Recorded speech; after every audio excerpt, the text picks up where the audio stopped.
Now, I did want to go through this particular article here. I thought it was pretty interesting as we are in the school season. I thought that this was a good article to read. It was posted yesterday under the educational section or the genre on theconversation.com. This was written by Dean of College of Education and Human Development at the University of Missouri, Columbia, Kui Z, and also Florence Martin, Professor of Learning, Design, and Technology at North Carolina State University. Cell phones in schools. More states are taking action to reduce student distraction without eliminating tech access. So let's read a little bit in this article for the remainder of the time that we have here for the 11 o'clock hour. Across the United States, more schools are implementing policies restricting cell phones as concerns about digital distraction, mental health, and academic performance rise.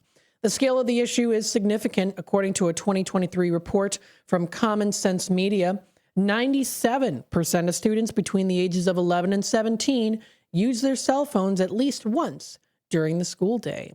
These students spend a median of 43 minutes online each day during school hours. Social media, YouTube, and gaming were the students' top cell phone uses.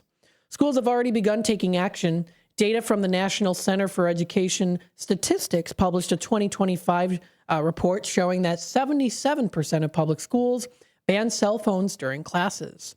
38% of schools have cell phone policies that restrict use outside of the class as well, including during free periods, between classes, or during extracurricular activities. Policymakers in different states and educators in school districts across the country are putting into place a variety of solutions. Some rely on partial restrictions while others enforce complete bans. And many are still searching for that balance between technology access and minimalizing distraction. What is clear, however, is that cell phones have become one of the central issues shaping today's classroom environment. Now, of course, there is the role of technology in the classroom. As researchers and professors who study the integration of technology for teaching and learning, the writers of this article firmly believe that digital technologies are no longer optional add-ons. They have become indispensable in modern classrooms, acting as versatile instruments for instruction, collaboration, and student engagement. Take, for example, the ongoing shift from traditional paper textbooks to digital ones that we are seeing now being transformed in schools. And there's even an article that you can read, Textbooks in the Digital World, that you can find from 2017 on theconversation.com. A link is provided throughout this particular article. This transformation has broadened access and created new opportunities for interactive, personalized learning. Abundant evidence demonstrates the positive effects of technology in supporting students' engagement in class and their academic performance. Students' access to digital devices have improved significantly as schools across the United States continue investigating the technology infrastructure. A 2023 report from the National Center for Education Statistics indicates that 94 to 95% of public schools now provide devices to students who need them, although disparities exist between states. There's also a growing number of districts that are adopting one-on-one initiatives, ensuring that every student has access to a personalized device, such as a laptop or a tablet. These initiatives definitely accelerated after the COVID-19 pandemic, made it clear that the need for reliable access to learning technologies in schools for all students were definitely something that had to be at the forefront in some way, of course. They highlight the central role technology now plays in shaping everyday classroom instruction.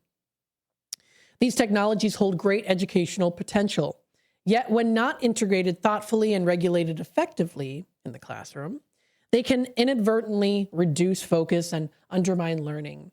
The two authors of this article said that their recent systematic review on digital distraction in classrooms, which synthesized and they discovered 26 empirical studies, find three main drivers for this distraction among many students. And if you want to take a look at the actual source, you can find it under Springer Nature link. That's link.springer.com. It goes into a little bit more detail on some of those numbers as well, including an introduction, previous studies, technology, methods, and a whole lot more. But back to the article, finding three main drivers for distraction amongst students. The first one is technology-related factors, included constant social networking, texting, and cell phone addiction. These accounted for over half of the reported distractions. Personal needs is the second one, such as entertainment, made up for more than 1/3. That instant gratification for a need to be doing something and to having that those fun endorphins released.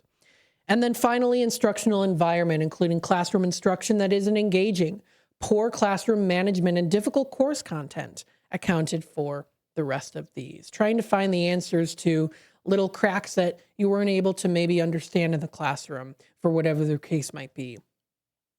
Now, to address these challenges, the authors of the papers that were received suggest strategies such as teaching students how to control their own behavior and focus, silencing notifications, including clear device policies, or banning devices. The article does continue on a little bit further to say, quote, as schools increasingly provide devices designed for learning, the role for personalized cell phones in classrooms becomes harder to justify as they present more risks for distraction than educational benefits. Now, devices provided by schools are typically equipped for instructional purposes. It then enhances with stronger security and designed to restrict distracting uses. Personal devices are far less regulated and more prone to off-task use. There are, of course, laws and policies regarding cell phone use. States vary on how they define wireless communication devices. For example, in Michigan, Senate Bill 234, passed in May of 2025 this year, describes a wireless communication device as, quote, electronic device capable of, but not limited to, text messaging, voice communication, entertainment, navigation, accessing the internet, or producing email, end quote. So again, several of these states in the U.S. have passed laws banning or restricting cell phone use in the schools, with some notable differences. While most of the states have several technology types listed under wireless communication devices, a Colorado bill was passed back in May, clearly identifying that laptops and tablets did not fall under the list of restricted wireless communication devices. So each particular state, we've been noticing a little bit of some differences. Most state laws don't specify whether the bans apply to both personally owned devices and school-owned devices. One exception is the bill Missouri passed in July of 2025, which clearly specifies its ban refers only to personalized devices. So closing up this article here, in the bills, most states provide recommendations for school districts to create cell phone use policy for their students. To take one typical example, the policy for Wake County in North Carolina, one of the state's largest school districts, specifically refers to personalized wireless communication devices. For elementary and middle school students, they must be silenced and put away between the morning and afternoon bells, either in a backpack or in a locker. For high school students, teachers may allow them to be used for lessons, but they must otherwise be silenced and put away during instructional time. They can be used on school buses with low volume and headphones. So again, each school is going to be a little bit different in some way or another. But cell phones in schools, again, more states are starting to take more action to reduce student distraction. However, still allowing specific devices for educational purposes. And I think that's where a lot of the focus should be really honed in on, is making sure that these devices for learning are amplified to help the students' growth in their knowledge and way of life. Stay tuned for more here on Out to Lunch, WRMN.